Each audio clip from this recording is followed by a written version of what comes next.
It's a really important question, and I'll say this again. It doesn't matter to me what you call the legislation. The H.R. 2 was the measure that we passed, 11 months ago, right? It's the components of H.R. 2 that matter. If the president, for example, announces today, which we don't expect, that he'll take some sort of executive action, and he says, hey, I'm going to do a little bit on the asylum reform, that is not going to solve the problem. The reason the components of H.R. 2 are so important is because they're like interlocking pieces. You need multiple pieces of this, or you will not stop the flow. I remind you again, when we were down at Eagle Pass on January 3rd, 64 Republicans, House Republicans, we had leaders, 30-plus year veterans of Border Patrol, of the agency, and they told us they're being asked to administer an open fire hydrant. They don't need more buckets. They need to reduce the flow. How do you reduce the flow? Chad, the answer is simple. You reinstate Remain in Mexico. That alone would reduce the flow by 70%. That's their estimate. I told the president that at the White House again.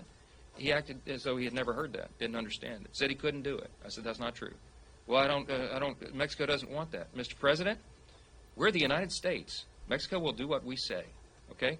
President Trump did it. Why can't you do it?